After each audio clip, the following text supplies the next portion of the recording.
যদি আমি বলি আমার রাসূল কেমন ছিলেন, তিনি ছিলেন মধ্যম আকৃতির। তিনি না লম্বা না খাটো।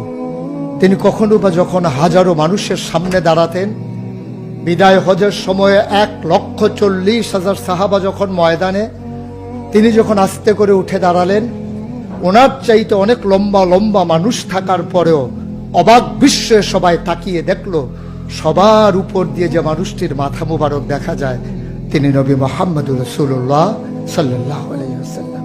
তিনি মধ্যম আকৃতির হওয়ার পরে সবার উপরে তার শির, সবার উপরে তার মাথা।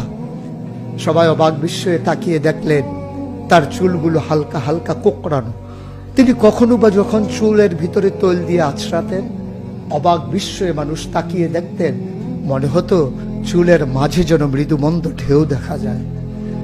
তার কপালটা ছিল চওড়া শুভ্র, তার চোখের ভ্রুগুলো ছিল ধনুকের মতো বাঁকা, তার চোখগুলো ছিল টানা টানা ভাসা ভাসা, তার চোখের পাতাগুলো ছিল গোলাপের পাপড়ির মতো।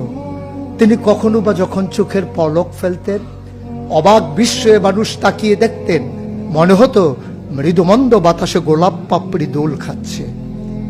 তার চোখের সাদা অংশ ছিল রক্তিমাভ সাদা, কালো অংশ ছিল তার কৃষ্ণ কালো।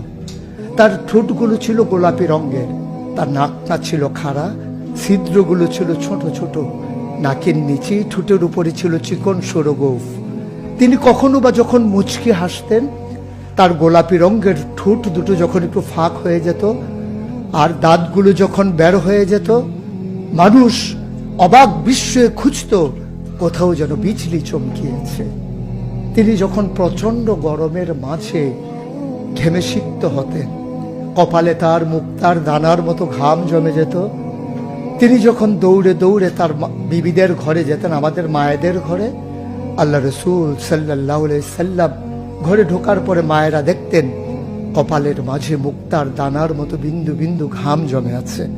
মায়েরা বলতেন, গুস্তাখি মাফ কর দিজিয়ে, বেয়াদবি মাফ করবেন, আপনি চুপটি করে একটু বসুন। নবীকে বসিয়ে ওরা ছোট্ট শিশু খুঁজে বের করতেন, অতি যত্নে পরম আদরে তার কপালের ঘামগুলো তারা শিশির ভিতরে ভরে মুখ বন্ধ করে রেখে দিতেন। ঈদ যখন আসতো, বিয়ে যখন হতো, জমানো ঘাম তারা আতর হিসেবে ব্যবহার করতেন। এ নবী তো সে নবী, হেঁটে গেছেন 1 মাস আগে রাত পথ ধরে, যাওয়ার পরে তিনি তো চলেই গেছেন।